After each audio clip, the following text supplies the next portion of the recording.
This week in league, Tony Abbott's pissed off that Paige Spiranak has done more for gay conversion therapy than he ever could. Stockholm Syndrome has its name updated to St George Syndrome as Dragons fans talk themselves into Woodsy. Adam Reynolds begins his Broncos career with the same impact he consistently gave South. None, because he's injured. Plus, we look ahead to all the action for round one of the 2022 NRL season. All that and more this week in league.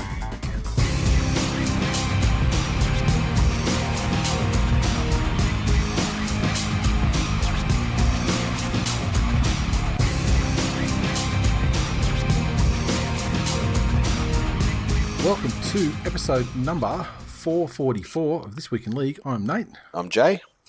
And I'm a Glenn. You're on, Glenny. You're on. You're back. Oh, I'll tell you, before we started recording today, Glenny was very quiet. He didn't say two words. He was very quiet. A little bit cranky, but brought him back with some fucking wholesome family chat.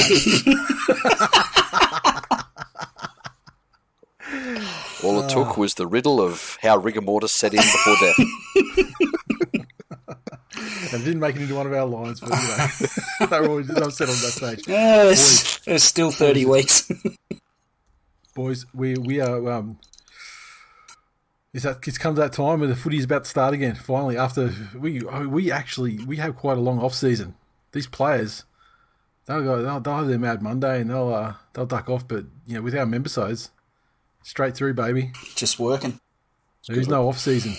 We're professionals. Fucking summer league. How good. Yep. But now we're back, and we're back for the real deal now because footy is finally back. And we've decided that there's no news fit to print today, so we're going straight into the fucking games. Let's go. Round one, tomorrow night. And I tell you, is it just me, or has it actually snuck up on you, or? No, because it's March. Yeah, and we're recording on Wednesday night. We're recording the flash show. I know that, but. So what the fuck is your point, mate? until we see it, until the kickoff happens, it's like I believe it's fucking real. It's a weird sort of build up. I don't know if it's pandemic, all the other shit that we've had to deal with, like fucking flooding and the rest of it. I don't know if it's all that sort of thing. Just been just ripping the focus elsewhere. But shout out to our TWiL Nation members and friends in Sydney that appear to be at the moment copping the same treatment that we copped a week and a half ago. So I wish you all the best down there, folks. I hope you're not getting too flooded out. And we look forward to the day where Sydney and Brisbane listeners can join hands and rejoice when this torrential downpour fucking washes into the fucking ocean. If there's one thing, yes. Like how good are Sydney and Brisbane people at dealing with adversity? Like they've had to cop so much adversity over the last 24 months. Sydney people and Brisbane people, New South Wales people and Queensland people, like just hold your heads up high. You've been through such tough times, and the rest of the world looks at you and is proud of how you've carried yourself. So it's funny, like Brisbane or Queensland and New South Wales people, I haven't seen any talk about their premiers being jailed, despite the fact that New South Wales premier resigned under the fucking under the heavy shadow of corruption. Fraud, corruption. Yeah. So I'll tell you what I haven't seen in Sydney or Queensland, unlike our fucking frittata third cousin, there's been no protests claiming that the floods are fake. It's true.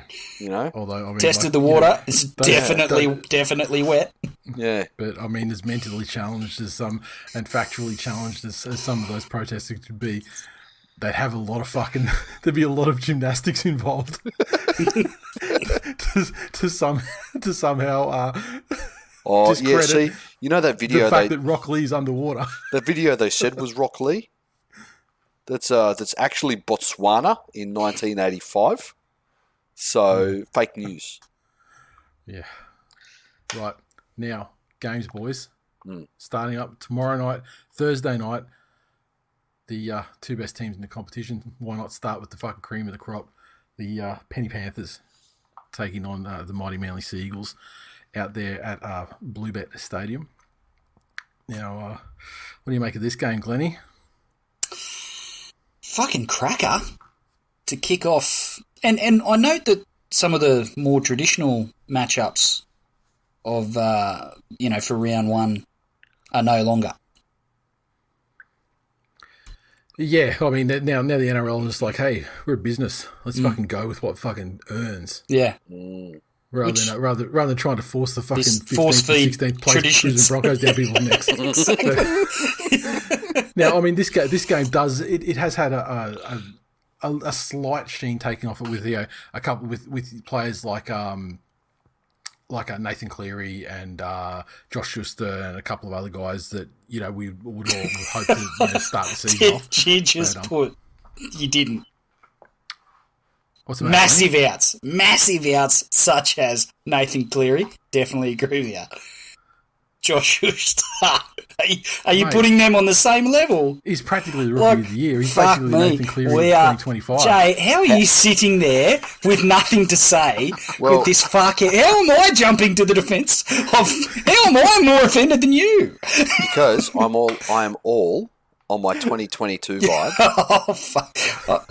You know what? He's sitting at the Dairy Queen, mate. Motherfucker, go back to being the same cunt you've been every year that I've known you. This is not you. I don't like it.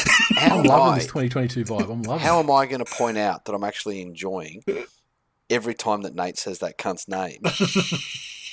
It sounds like a disabled kid talking about his female sibling.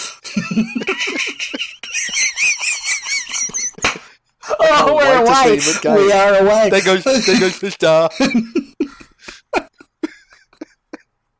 Oh, so good.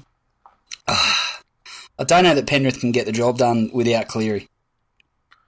Glennie, I just want to bring a couple of things up to you for discussion. Are these fucking ridiculous as the first point you made? Defending premiers, mate, at home, they had to play a significant portion, second half of the season, more or less. But they had Tyrone May then, mate. They haven't had the chance to properly celebrate the premiership with their own people. This is their fucking homecoming party, this game. There's no way they can fucking lose this game. It just means too much to them. I'm not saying it's their grand final, but it's their fucking grand final celebration. I've heard you play this tune before, Nathan. Some would say if there was a greatest hits CD that come out of you and the tunes that you fucking play, this would be track one. This bullshit. I'm not falling for it. Track? What is this track? What are you saying? Nate fucking trying to give all the credit to the opposing team and lull them and their fans and the listeners of this show into a false sense of security. So then when Manly win, as I think they'll do in this game, you come out and then fucking start chirping. And if they lose, you're like, well, I fucking told you. I'm flattered. That you think that what I say has any bearing on the fans, players, and other organisations of the Penrith Panthers. Nate's greatest hits. Flattered. Available now on Spotify. Back to the actual important stuff. Is it just me, or does our replacement for Cleary look like an Aldi James Tedesco? Yes. I wholeheartedly agree. Look, you're right. They did play a lot of last year without Cleary, and they did exceedingly well without him. They did have, a fair substitute in Birdo. Although, to be fair... I also think the utility value of Kate Bowlers in these times as well is probably something they'll miss. But they didn't use that ready-made replacement in Birdo. They used Tyrone May. Yeah. And if there's one thing Sean O'Sullivan is not, it's Tyrone May. So that's a good thing, right? The first couple of rounds. It's funny that you can think of it either way, though, right, Glennie? I mean, like it could be. I mean, I guess we'll see. Positive things in the selection committee of the Panthers for round one and the off season was one, kicked fucking Tyrone May to France. Yeah. Two, Taylor May's not. Is not going to be playing this week. So I think there's one. You can certainly say a lot about a Clearyless Penrith Panthers side. but you can also say a lot about a mayless Penrith Panthers side. That's it. And I'm not saying they balance out. And I think this game's going to be important for Penrith to really get out there and put their identity for 2022 in there. And that being just that forward pack that's going to work and work and work and work and really knuckle down in defence. It's a big mission first up, obviously against arguably in the top 3 best attacking players I've seen in the last decade. Do you think Penrith's game evolves to a great degree? I don't. I think the rest of the comp is trying to not at all morph into what they do. That's their game. The only way their game changes. Maybe not the Manlys in the East, but certainly everyone below that. Their game only changes based on some of the slight tweaks to the rules. I think. Yeah, that's it. Clear is a big out. But again, the first couple of games of the season, fitness is going to be an issue. Everyone's had different levels of disruption in the off season in terms of who had COVID, who didn't, who's coming back from that. I'm actually a little bit concerned about any effects of long COVID. I know we've had athletes in other sports around the world, have COVID and come back from it successfully, but I would argue that none of the sports they're in take the physical toll on the body for the length of a game that rugby league does. So it's going to be particularly like that effect on cardio fitness. Yeah, stamina and longevity over that 80 minutes. So, but you're right. Cleary being out's a big one. Capel being out's a big one as well. But there's some kids there that are stepping up now and need to be part of that 18. Overall, how much rain are they copping out in the west at the moment? Let me have a look at my weather application. I mean, I have seen they've been getting absolutely flogged more like sort of in the east of Sydney, like around coastal sort of areas. Enough. Camden's flooded. Parts of Campbelltown's flooded. I don't know about Penrith. Enough that if you watch free-to-air television, expect about 1,000 fucking Moses jokes every time Leota touches the ball. Right. And I suppose the Parramatta game's going to be similar. In that respect. Okay, well, yeah, it's also like there are just like historical things that I can't look past of this game as well as like Manly never start seasons well. Manly don't play particularly well in the wet. And I mean, I feel like we're going to have both of those things in fucking spades. And the other thing, I'm worried a little bit about the not the fitness of some players, but I mean the injury status of some players. Like Marty Tapau barely, I think, got back for this game after the injury he sustained in the trial. Homoli, FYI, no rain forecast for Penrith for tomorrow. Yeah, that's good. So I mean, at least they'll have a day to dry off. Yeah, that's it. So yeah, I'm a little bit worried about how I heard that Foran was like touch and go to make this game. So it's not necessarily the cardio fitness, but just to be fair, Foran's touch and go to make every game. Yeah, he sailed through last season pretty well though. I mean that was certainly you could say his time with the Dogs. Para. Well, Para. I mean, what time with Para? I mean, you last longer in bed than he lasted at Parramatta.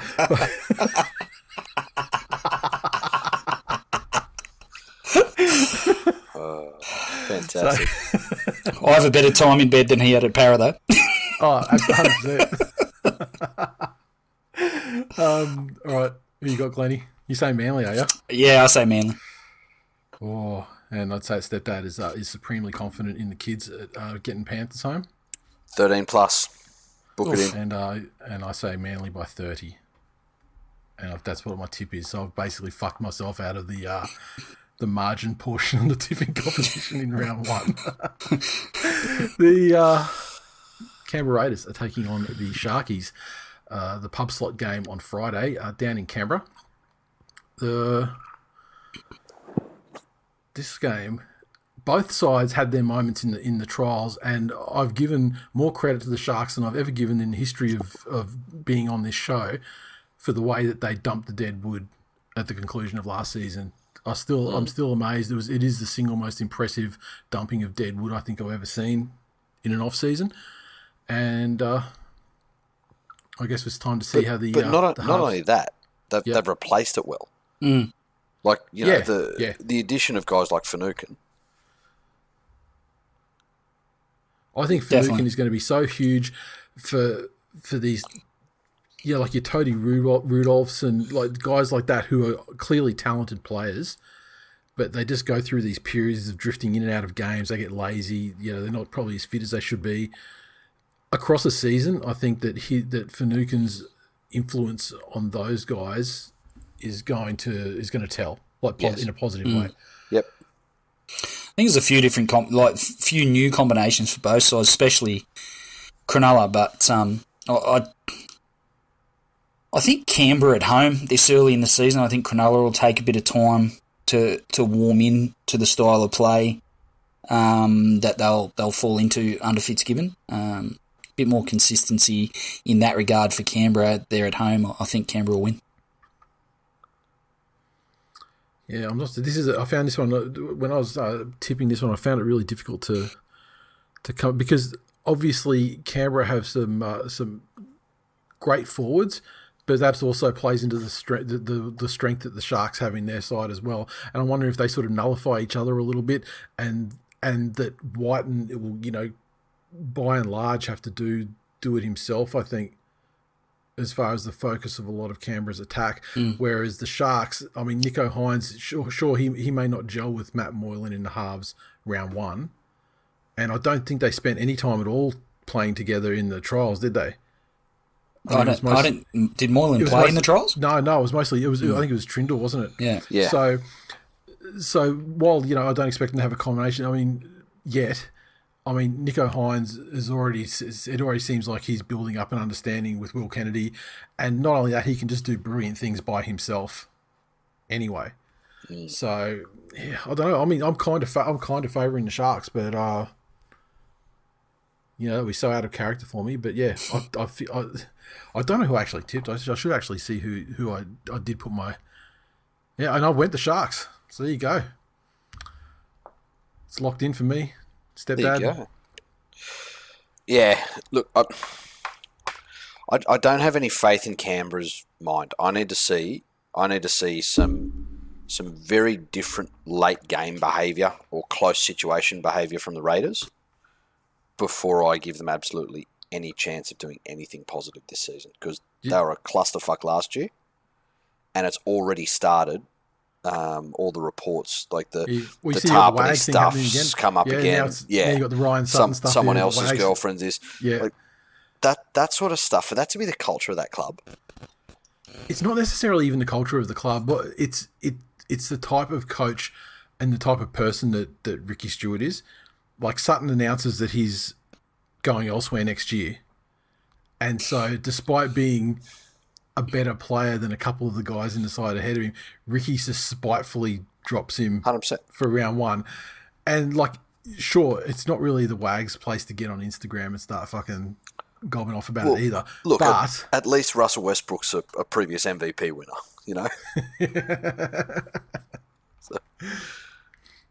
So you're going Sharkies as well. I'm going Sharkies. Nice. Okay, the late game on Friday, the Brisbane Broncos take on the South Sydney Rabbitohs at Suncorp Stadium, and it's incredible that it's like 10 days out of being underwater, and they're good to go for a game of football. Both of these sides obviously, have some common experiences in this game, and that is that they're paying their halfback to play, and he's injured. So this time it's the Broncos. It's the Broncos.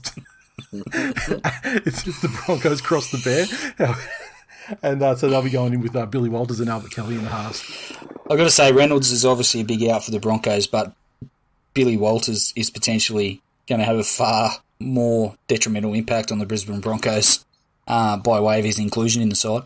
Obviously there could be the accusation of nepotism there, but as someone who has probably witnessed the play of Billy Walters more intently than the rest of us. He's enthusiastic in attack, and I give him credit for that. And he's quite a skillful player, more just a guy that's on the ball and plays with a lot of enthusiasm and energy. Unfortunately, that energy doesn't carry across to his defensive duties, and he is easily one of the biggest defensive liabilities I've ever seen play first grade consistently. And I think Cody Walker... Oh, he's fucking horrible. And I follow the West Tigers, mate. I could see Stepdad's face. I know what he's talking about. Yeah. Even in a side that includes your mate. Yeah, 100%. Wow. He's fucking terrible. And Right, so and if they go on his way home. and if they have him defending on an edge, Cody Walker and Kaloa Matangi, those guys, they'll have him all at sea, and I think South will win convincingly as a result. Yep. I mean, South still have the more than a nucleus. Like they still have like a massive chunk of a side that came close to the grand final, winning the grand final last year. Yeah. Sure there's been a change of coach, and losing their halfback is massive, especially when they're putting like a kid in to fill that void. But yeah, I still think they've got way too much for the Broncos to handle. Agreed. It's tough when the dynamic of their halves was what it was. Yeah. As in, Reynolds was the controller, and Walker was the creative, if you like. To put an untested kid in there, that's going to be the toughest bit. Souths just have enough sheer athletic talent out the back to get this one done very easily. Yeah, agreed. Okay, moving on to Saturday, the Sydney Roosters take on the Newcastle Knights at the SCG. The Newcastle Knights blow early in the season, losing their hooker again. Yeah. Also losing their best forward. DSAF, Glenn, I see the confused look on your face. Sorry, gotcha. Yeah. I was looking at the rest of the forwards and going, fuck, it wouldn't have to be that good to be the best but one of them. Yeah. The Roosters side, they're in pretty good shape. They're in the best shape they've been in for a full year. Yeah, exactly. I mean, honestly, they got Connor Watson slotting straight into the 9 for his revenge game against the Knights. How much are the Roosters going to win by? Oh, this could be one of those early season. Well, sorry, one of those blowouts that you see at the back end of the season, and it's going to happen in round 1. Yeah, I don't know that the Knights have enough. I don't think they have enough to stem the tide of points that the Roosters are capable of putting on them, and they certainly don't have enough to test the Roosters' defence and put points on them, put them under pressure. So I think the Roosters will have it all their own way. Yeah, I mean, that spine of the Knights, I just don't like. As it stands, they just don't. They just do not have it.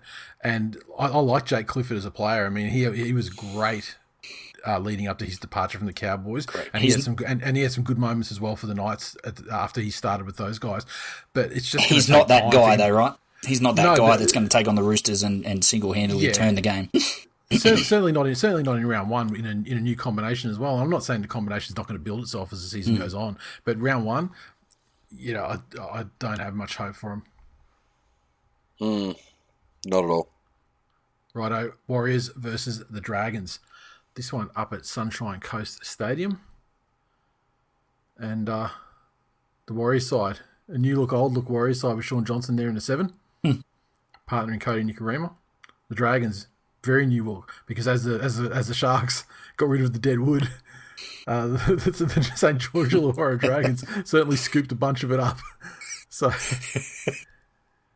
What do you make of this one, Glennie? It's like an ark made out of dead wood crashed in St. George Illawarra, and they just fucking swept it up and made a football team out of it. Fucking ugly. I don't like their side at all. Andrew McCulloch, is he still playing? I think the Warriors... I don't think the Warriors are going to be a great side this year, but they'll certainly be better than Dragons. You reckon they'll be better than Dragons over the course of the season? Maybe that's just me wanting them to be because I can't stand the Dragons or their fan base, but I'm going to go the Warriors. Yeah, the Dragons are a tough one for me because they've got that clear dead wood in guys like Jet Ski and Aaron Woods. Moses Zumbai is not necessarily dead wood. I mean, there's utility value there, but they're paying too much for what they're getting from him. I mean, they're paying way too much to be a 14. First time in a long time someone's mentioned St. George Illawarra and tough in the same sentence. but even as a joke. Yeah, but they've got some great young players that I think build the nucleus of, a side that can, definitely improve going forward. Like Amoni and Sloan in fullback. I'm not a fan of Cody Ramsey at all, but Zach Lomax is, he's great. I mean, he could finish the year as one of, he's like a top 5 centre. You got to remember, he was banging on Origin selection last year, and I know that's during the Dragons' classic, early season table topping performance. But what I feel the Dragons lacked last year was any sort of combination or consistency. Where as soon as Lomax and Duffy would start to learn to play together, one of them would do something stupid and just go off on a fucking tangent by themselves. Yeah, or they'd be getting, or they, in Lomax they'd be getting injured, or Duffy just be getting, in out, dropped again. Yeah, that's it. I don't see this Dragons forward pack doing anything of substance for 80 minutes. And I think the issue with having such young kids that they've got is that they really need a platform laid. If you're going to run that Dragons backline, you want a fucking top-notch forward pack to pick them up when they fuck up. Because at that age, your floor and your ceiling are further apart than they are as you mature as a player. And if you're relying on your backline rather than your forwards, you're going to need a backline that's tough and gritty, and that's it. They're too young. And I just don't. I cannot understand the logic in starting Aaron Woods. I mean, I just feel like starting Aaron Woods is conceding that you don't have now. Here's the thing, two right? or three better props. I was talking to a Dragons fan this week. I'm sorry to hear that. And all the other people in his fucking punting group. Yes, I am talking about the Dragons fan you think I am, but I wasn't. But I wasn't last time because I thought that I had recently heard some of the most cooked takes about anything in life come out of this person. Until I heard him say, "Oh, Woodsy's all right at the price we got him for." No. So if Woodsy was free, it's still not all right. If there is any impact to your salary cap that prevents you giving that money to another player, and I guarantee you, he will average directly letting in 1 try per game. If I came to you and said, "Hey," and a play the ball fucker, I'll tell you what, for your team this year, you're going to have $200,000 less salary cap than everybody else, and you don't start each game at 0-0. You start each game at 6-0 down. Is that a good deal? Fucking no. Well, this is the thing. Even if he was free, I mean, there's still a cost. Everything has a cost. There is an opportunity cost. Well, that cost is 6 points. Fucking hell. Yeah, no. Dragons are specials for the spoon. Come back to us, Debbie. Come back to us, mate. You've gone too far. The West Tigers take on the. What was that movie where Brad Pitt went fucking like crazy with the Native Americans because he saw his brother in the barbed wire in the war? Oh, Dances with Wolves. Yeah. No, I love that movie. Oh, fucking hell. Fuck, Lenny. One of your best. It's got Anthony Hopkins in it. I like how you. I know it was rhetorical, but the fact that you're pitching that in a conversation involving me. Brad Pitt looked absolutely beautiful with long blonde hair. As soon as he started speaking, I felt like Brad Pitt in that movie, seeing my brother in the barbed wire, twitching. Right. West Tigers versus the Melbourne Storms at Combank Stadium in Parramatta. The West Tigers side. Okay, Glenn. So the big thing with the West Tigers is that they're going to be without Dewey for a period of time. A significant period of time. A season-endingly significant length of games, right? Mm-hmm. He's got like about mid-season? I don't know exactly the number of weeks at this stage, but we've got to do without him, without our captain, my captain, or one of. Look, the positive side, Dane Laurie's there. You certainly missed him when he was out towards the tail end of the season. Definitely. Any hope you had of, beating some of the minnows you're up against went out the window with him. What do you make? Look, I know you're not going to be confident in round one, surely, right? You know me, feel Nathan, like these I'm a guys could probably realist. build. I'm a realist. You know me.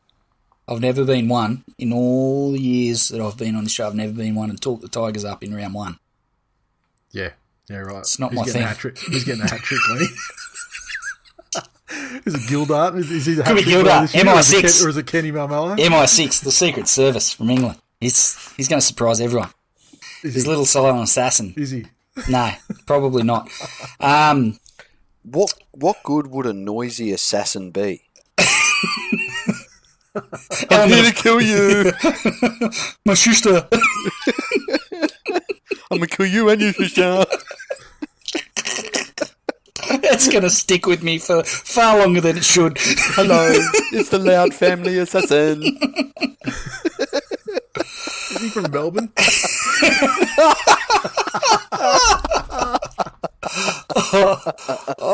Betty loves a potato cake. Gonna kill you so you don't get 5G. Right. Oh, so Glennie, no, Jay, please keep look, going so I don't have to talk about this game. Your thoughts over the season, fine. Round one against the Melbourne Storm. Melbourne Storm, obviously, with some key losses as some of the quality players in the squad gets further eroded. This year is probably the last dance, maybe, because there's a lot of guys. To be fair, though, boys, to be fair, you look down that list of Melbourne Storm players. There's a few guys getting through on reputation. You got Pappenhausen, you got Jerome Hughes.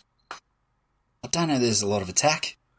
Oh, so they're the guys that they're not the guys that are getting through on reputation. No, those guys. I think they're brilliant players, but yeah, right. It's a steep drop from them. When you look at the Tigers' backline, it's fucking scintillating. Absolutely. I'm looking at the Tigers' backline. I'm looking at the Storm one. I'm going, yeah, look, you're right. some of those Storm guys. I mean, they've certainly at other clubs. I mean, they haven't delivered a heck of a lot. But then I look at them matched up against the Tigers and look at what they've delivered over their tenure in the NRL. I'm like, well, why you got to respond with facts? Hey, Glenn, the Tigers are paying as much to win this game as they are to make the 8. So that falls into the more you put Boys, on, the more you get back territory. Just amuse yourselves while I put a quick bet on. Look, you're right. In all seriousness, we are building. I'm keen to see how Jackson Hastings goes. I think the Tigers have a lot to prove to themselves, to their fans. There's some fairly disillusioned people leaving Redcliffe September last year, I can tell you. A 38-0 drubbing to the Dogs will fucking do that to you, though. Correct. Fuck. So, to their credit, they've made some changes. There's a couple that I would have liked them to have made, but they haven't. Nofaluma's still inside, so that's one to work on. I think they need to come out and be competitive and put a strong showing against the Storm. Where are you playing? At home? No, Parramatta, Combank. Blank best. So you guys only have a 33% win rate at your home ground. Yeah, but I mean, is it really our fucking home ground though? It's not real. I mean, yeah, it's not. Yes, it is. Your club has decided to make that your home ground. Listen, that's your home ground. I know that your autism would indicate you have to take it very literally, but it's not fucking really. It's Para's home ground, and for whatever financial benefit. No, it's fucking not. Well, the house that you grew up in was your house once, but not anymore after you move out of it and buy another one. That was the government's house. We just rented it. We just paid a very small amount of rent to live there.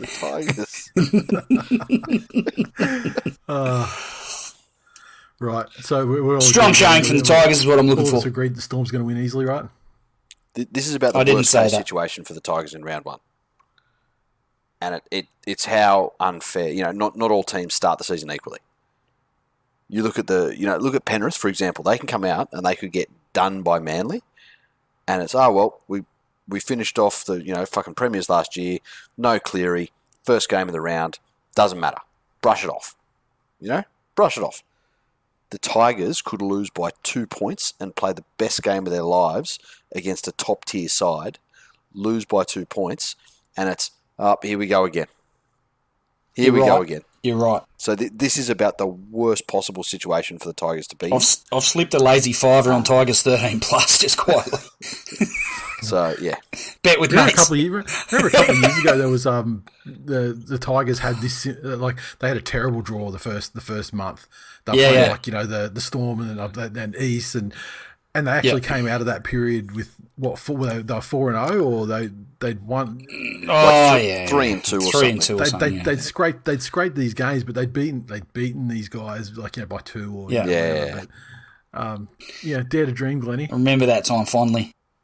Yeah, they didn't win again that season, I don't think, after that first month, but it was a good month. Maybe the best month they've had since 2011, I don't know.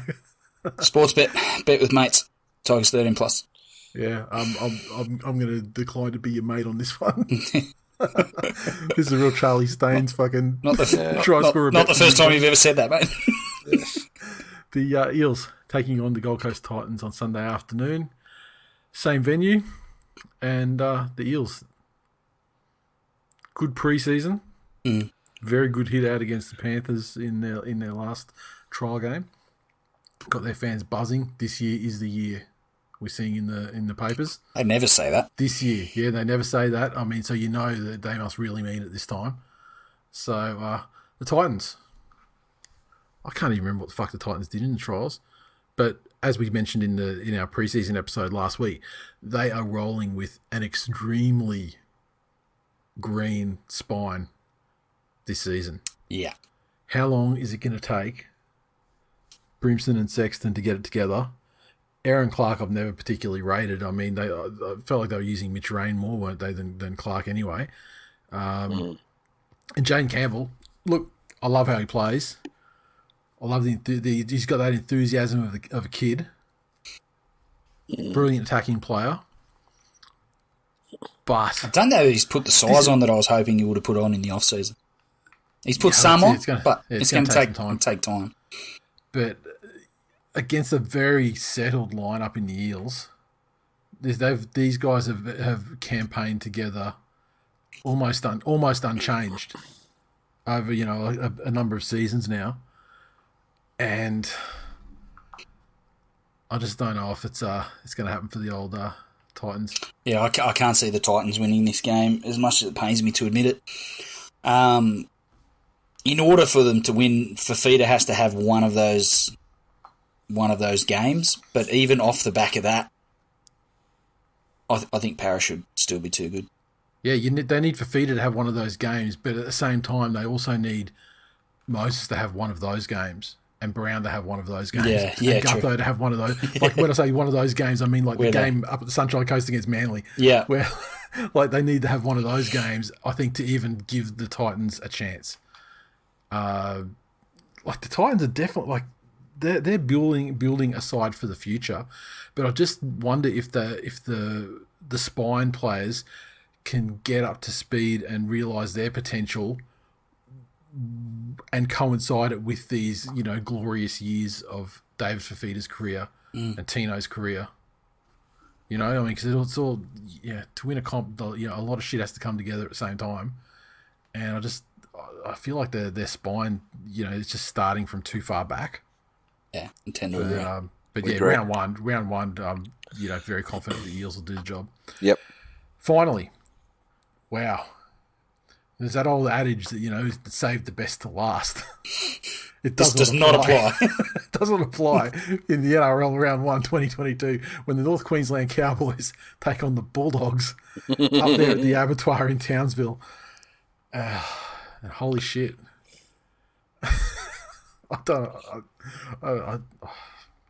It's really bad to say at this stage of the season before I'm even burned out by it all, but it's tough. It's tough to get up for this game, and when I say get up for it, I mean like watch it. Realistically, the Bulldogs already in trouble. I mean the trumpets are sounding for the potential first sacking of the season for a coach being the Bulldogs coach in Trent. And, like, obviously I'm very much here for that. The Cowboys. Yeah, Peyton, very highly touted, did great things with the Warriors when he took over as the caretaker for the second half of that season, 2 years ago.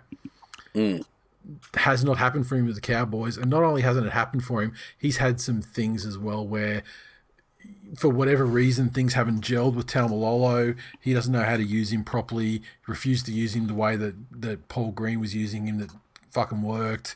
Taumalolo had injuries, and then there's all of those sorts of whispers.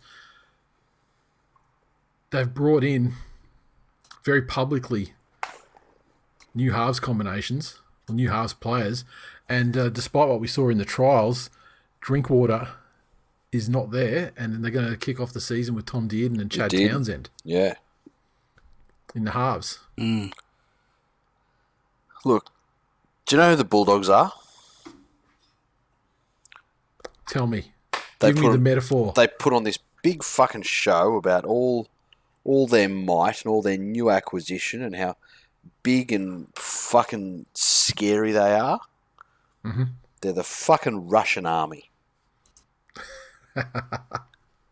I can't for the life of me find a way to make the Cowboys Ukraine. Vaguely colour scheme wise, if you lighten that blue up. Maybe. In saying that, Bulldogs, the fucking ruble, they're worthless. And all that we can hope is that everyone in both of these sides suddenly fucking there's a breakout at Chernobyl, Townsville. They all fucking die, and each team just gets 2 points when they were scheduled to play them, and save everyone the misery of watching these two dumpster fires fight it out for the next fucking 20-something rounds. But I do think the Bulldogs will win. I agree. I think the Bulldogs will win. This is going to sound like a strange comment, but I agree with everything you said. But I am actually interested to see how Matt Burton goes. More responsibility, more expectation around, a bigger role to play in a side. As you say, they've done a lot of recruitment, and their expectations from the hierarchy of the club are going to, not just him. Obviously, there's, Addo Carb, TPJ, guys like that. But I think Burton is the guy they're looking to really spark their attack, which last season was fairly fucking limp. Did you see the trial game against the Sharks? Well, I also saw the last round of last season, so there's points in there. Yeah, but that trial game against the Sharks, the only points they scored was from Burton stepping and scoring. That was it. Yeah. Look, like Burton's is great. Obviously, he's going to take a huge load, on his shoulders. With this side, but I mean, there were times last year where he did the exact same thing for the Panthers. So, I think he's definitely up for it. I feel like the talent disparity across the rest of his teammates from last season compared to this is. Yeah. But the thing about the Bulldogs is, and being perfectly serious, the Bulldogs forward pack, let's take the hooker out of the equation, but their forwards have the makings of a forward pack that can do something. You know what I mean? There's some fucking penalties in there. This is the thing. They can do a lot. They can do a lot of good things, but fuck me, Hetherington. Even Luke Thompson had his fucking moments. I mean, as brilliant as he was in some games, he had his share. Yeah, exactly. So I feel like the biggest factor for the Doggies is coaching, and I think that they will be able to build something from about round 4 onwards when they've got a new coach. As it stands, though, for the first month, it's going to be tough for them. They need a genuine 7. I don't know if their new coach that comes in after, say, round 4, if he can sort of resurrect Kyle Flanagan, maybe, because Averillo isn't the answer. I'm surprised he's even got a start in round one. That's Yeah. bizarre. Yeah. And obviously they need, they need a hooker badly. Don't we all, Nathan? Yeah. They need a hooker as badly as that dude that fucking left me hanging with a bunch of Star Wars pops. There's a fucking deep cut for you fellas. Now, I struggle to do. You got it. I struggle to tip the Bulldogs under any circumstances. Only because of watching that preseason. The problem they had last year, with the exception of the game against the Tigers, but the problem they had for most of the rest of the season was a total fucking lack of ability to score points. I don't see. I mean, it's great. Yeah, it's great you've got Duff who can do things. It's great you've got Fox who's amazing. Brent Naden as well as he's proven that he's got talent as well and can score tries. But who's going to get them the fucking ball? Like, it's all Burton. If he gets nullified, they will score 0 points. And God forbid if he fucking gets injured. Yeah. They won't be far off last year. Well, that just throws him straight back into 2021 with better outside backs. Again, here's the thing. Part of a great team and the construction of a great team is that it elevates those mid-range players to fringe great players. Yeah. Because of the defensive gravity that the truly great players demand. And yeah, he was lazy and not as impactful as I would have liked, but Burton had, Luai with one of the best running games of any half in the competition. He had Kickow, who with a full head of steam is. Did you say Burton was lazy? No, Kickow. Sorry. Lazy. Okay. But Luai's there, Kickow's there, and then you got To'o outside him. It's like, well, okay, you look at South Sydney. You're saying what you're saying though is that Burton may have been made to look much better than he actually is by the threats around him last year. No, not made to look better, but his job was made easier. Yeah, right. Fair. So when he is the focal point of any defence, well and truly, he's going to have a harder time of it. I think he's got the talent to shine through, but he's going to have a hard year. Yep. And yeah, this is a tough one to tip. I'm going Dogs. I do not rate the Cowboys at all. I don't rate the Cowboys at all either. But it's hard to see where the Bulldogs score points at the same time. You know what I mean? So it's like who wins in a game, a potentially 0-0 situation. Maybe it's like Tabwai Fido just breaking free. I don't know. But it's certainly looking forward to it being the least enjoyable game of the round. Yes. Okay, so that's round one. So that brings us to, like, last week we mentioned we had a mailbag thread going on the Facebook group, which was a really simple brief, and it was just, what are you looking forward to for season 2022? Whether it be for, your team, the competition in general, and so on. And I think you got people to clarify somewhat, who their teams were. And, like, I don't want to hear anything from people like, oh, I want my team to win the premiership. Yeah. I mean, no shit, Sherlock. Fucking everyone wants their team to win the premiership.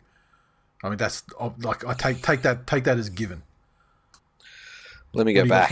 So, Clevo. He said, Nico Hines to give me a wristy in the Sharks' sheds on the day ScoMo loses the election and Scott looks through the window and cries and poops his pants. All right. There's a lot to unpack there. What the election's going to be mid to late May, right?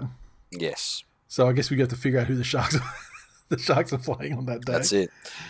Shunter said back to back. Surely that's not too much to ask. No, it is not, and it's guaranteed. Guaranteed, he says. Guaranteed. Bennett says Tommy Turbo to play injury free, which means Manly Premiership, Blues Origin win, Dally M and Brad Fittler medals back to back, Clive Churchill medal, and probably immediate entry into the Immortals. There you go. It's possible. Jordan.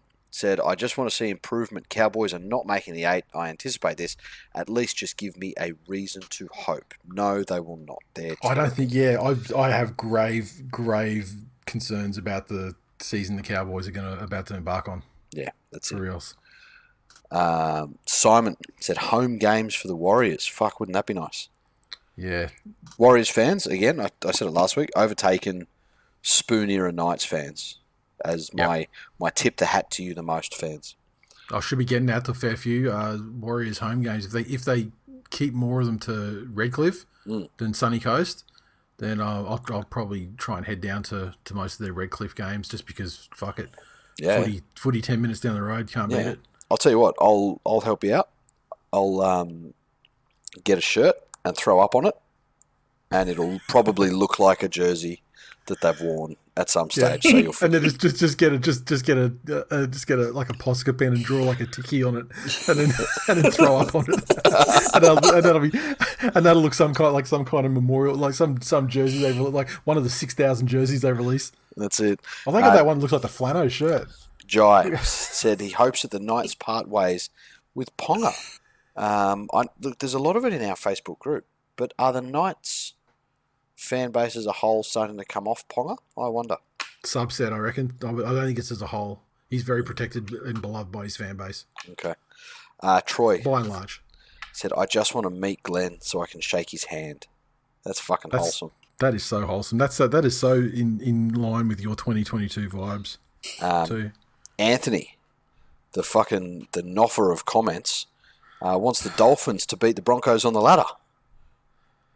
So you've rushed up early. rushed up early, and they really want to sign some players because at the moment they're playing with like about a pack. But no, I fucking appreciate the sentiment, and hashtag fuck the Broncos. Sam said, King Clune guided by Lord Joey delivering us a premiership after the overrated blokes Ponga and Gagai are dropped to reserve grade. Another one. Knights fans are fucking strange though. Yeah, wow. Conan said Maverick Gaia gets a run in Origin and goes on a shard-fueled rampage, creating a huge all-in. I did enjoy his debut in the trial though. Oh, I love seeing and similar to what we saw last year with Sexton and Jaden and Campbell in the Titans as well. Just kids getting a shot, scoring some tries, and just having a fucking ball. I love it. That's it. Chris said, I was split between Jared Croker playing a full season in first grade and Raiders winning a premiership. Unfortunately, I don't think I can have both. Well, he's not there this week either. He's number 22. That's it. Michael from Strive said, for the TWiL hosts to get a lucrative Fox Sports TV show deal so I can get airbrushed as fuck when I come on for my annual episode appearance. Oh, fuck. Imagine the makeup over the top of his fucking fake tan now that he's balling with all these new signings he's made. Fucking hell. I'll tell you, you ever drive somewhere and like forget to put the radio on? So you find yourself actually like just thinking actual thoughts? In the abyss with your dark fucking thoughts and your natural personality. You sit there thinking, why is Michael Redpath's forehead so fucking big? I played out an entire fucking scenario where like the three of us lobbied Netflix or Amazon Prime or one of those like just bottomless money places to pitch for the TV rights to the NRL. I'd been listening earlier in the day to a podcast with Mark Cuban on it, right? Talking about how the future of sports broadcasting is streaming, and that it's the only thing propping up regular TV. And if only sports could realise that they could go to TV and say, "We would like all of your money, please," and TV would have to decide to either say yes or become redundant. Yep. Like, yes, pay them all the money, or cease to exist, because sport's the only thing keeping free-to-air TV going in America. It's not far off here. Yeah, there's enough people here are fucking hooked on reality TV. Mate, Neighbours is winding up. Fuck. Yeah, but I mean, like you look at the timeline with the hashtags and everything. That's pretend though, Glenn. The amount of people watching fucking SAS and Married at First Sight and all that shit. Okay, Survivor, all those. A lot of that's it. That's it. So, yeah, and then so I'm thinking that the downside to that would be that the media who control the fucking broadcast would then just go on a rampage and write nothing but negative stories about everything. But the way to combat that would be to, just go and fucking formalise a bunch of, usses out there and just make a new media. like the market in Australia is so fucking small and easy to control that if Amazon wanted to, they could come in and just force Buzz Rothfeld to toss my salad, essentially. And then I got home, so that finished. You finished with Buzz. Just hang on before you get. Sorry to cut you off. No. You finished on Buzz Rothfield tossing your salad. Got it. Then I got home. Love it. So the train of thought finished when he came. That's it. Levi said, for this year to actually be our year, #keep the faith. No.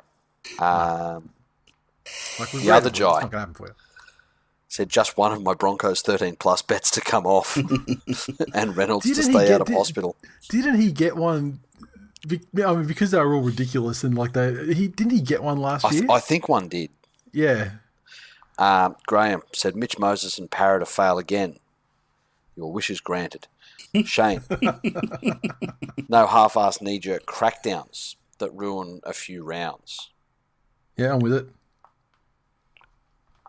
Winston said NRL chaos off the field, games unmarred by shit refereeing on the field.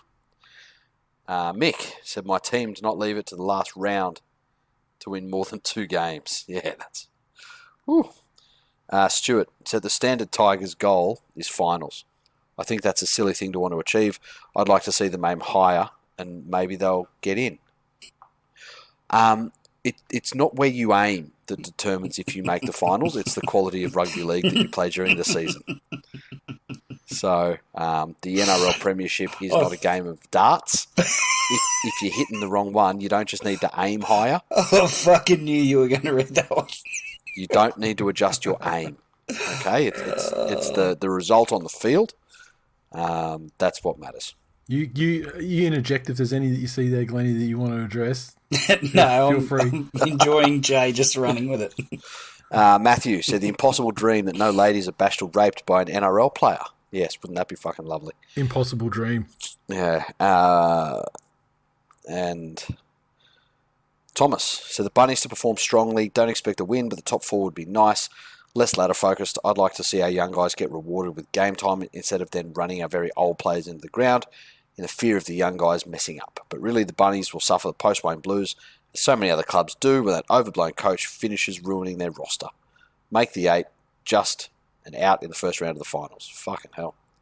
There you go. On that depressing note, that's what do you episode want? 1. What do you want to see happen this year, Stepdad? Either for your team or the competition proper.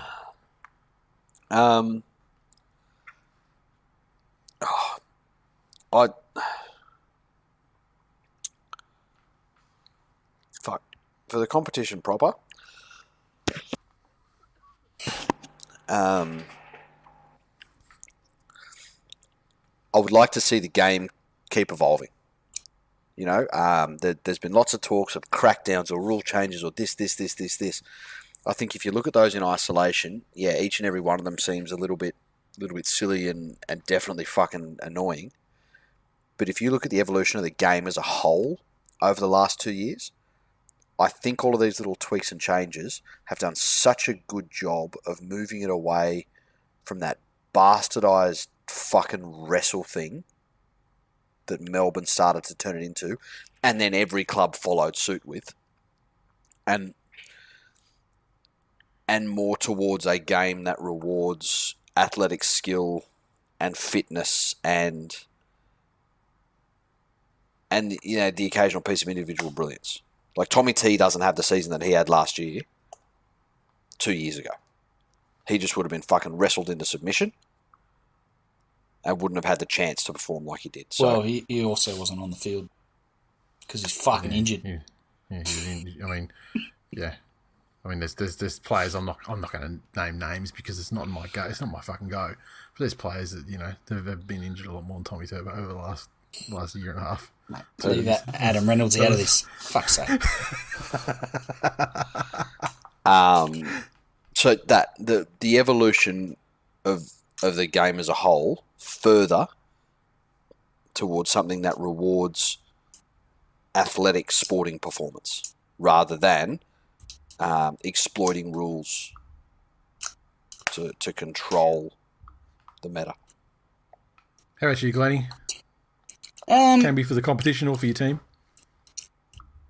Similar to where Jay was headed, I think the evolution of the game, but specifically at the pointy end of the competition with teams like Penrith and the Roosters, even South.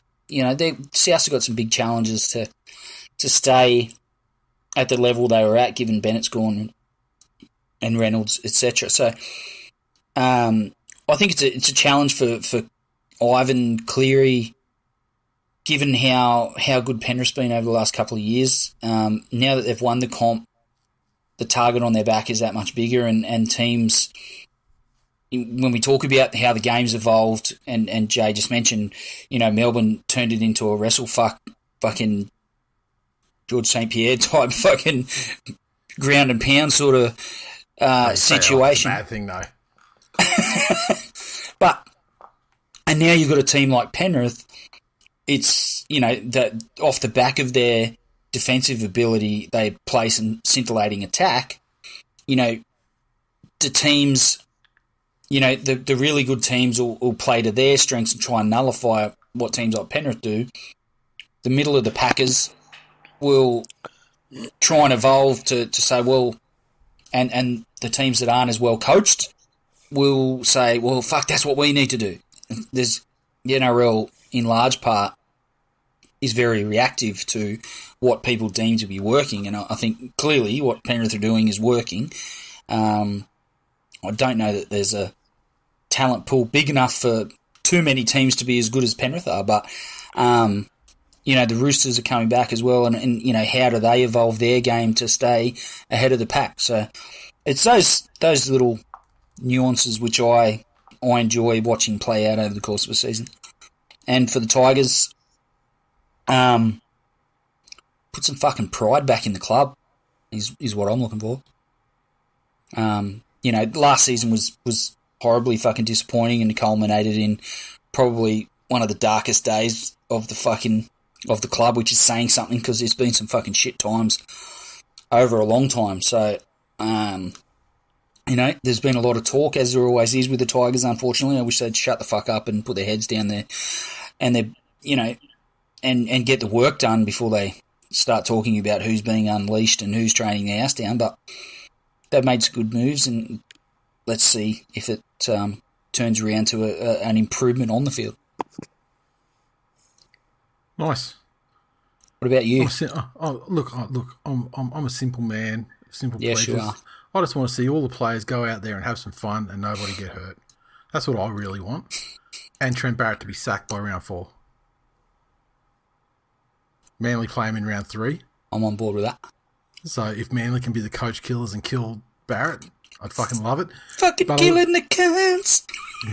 But I was looking at the draw thinking, what if Manly flog him in round 3? Do you sing that song while pleasuring your wife, Glenn? Well, it's a deep cut. Like a listener back in 2013 remixed something like when I was singing a song. I made a little song up about coach kill, or Glenn made a song up about coach killing. No, it was you. It was, and he remixed it and made it like a little EDM little song. So I had to dig into the archives for that one. But I was looking at the draw and I was like, well, okay, if Manly can flog the doggies in round 3, does that mean that Trent gets fired at that point? Who have they got next? Can he redeem himself? And I'm like, holy shit. So I look at the NRL draw and the Bulldogs. Hang on a sec. The Bulldogs play Manly round 3, Storm round 4, Panthers round 5, Rabbits round 6. Jesus fucking Christ. So if he makes it out of that stretch alive, I'll be very fucking surprised. He will, simply because, and I'd forgotten this, but somebody pointed it out to me a little while ago, that the sad thing for the Bulldogs as a club is they're still controlled by having factions within their board. And to get Trent, one faction won over the other faction. Or sorry, to get rid of the coach before him. Yes, to get rid of Pay it was. Yeah, but I think with Gus coming in, he's been given the reins of, everything. Exactly, which more cements Trent's spot as one of Gus's favourite sons. Yeah, I think Gus will get really fucking tired of it if the results aren't there and it directly affects him. Like, it's one thing for him to be, coordinating the Panthers or coordinating the Warriors and watching from afar as his boy is getting fucking smashed from pillar to post. But when he's responsible, for results, then, I think his patience ends a lot quicker than it would otherwise. But see, he's not, though. And this is what Gus does very well. He separates himself from results. He's not going to be there and be like, well, the Bulldogs aren't winning, so that makes me look poor.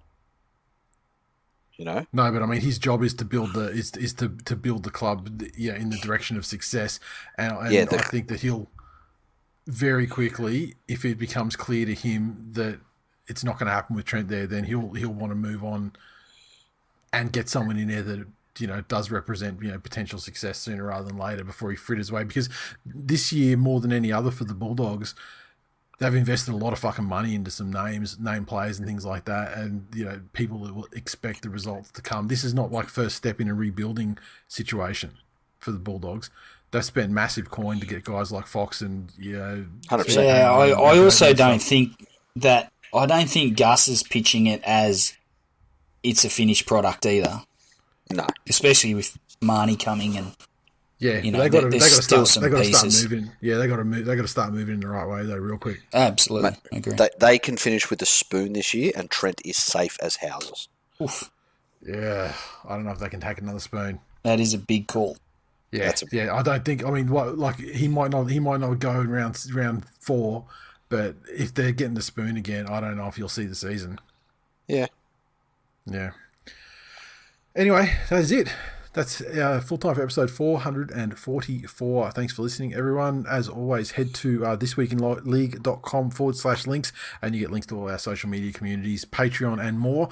Best way to support us, of course, is to become a patron at patreon.com/TWiL Nation. Come in and join the fun additional episodes. And if you haven't been a patron in the past, coming up on 100 additional episodes in the archives for you guys to listen to, so it's well worth jumping on board.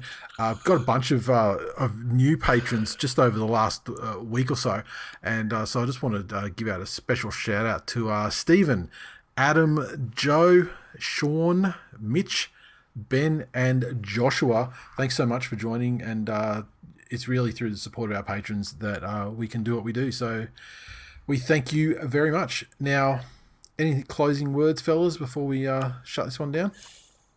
No, I think we've covered it all. Looking forward to the footy coming back, and depending on how the result goes at 7:35 p.m. on Saturday, I may or may not look forward to the next episode of this show.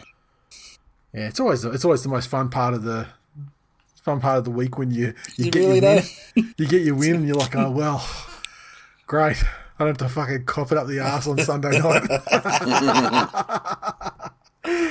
But, oh yeah, because I'm sure you're very concerned about how you cry me a fucking river. Hey, look, mate, it's a very even playing field in 2022. Anyone can win on their day. You can't take anything for granted, Glennie. I feel like that sentiment may change dramatically after this weekend's games. Well, on that note, I'll talk to you fellas again on Sunday for the wrap up. Let's do it. Can't wait. See ya. Later.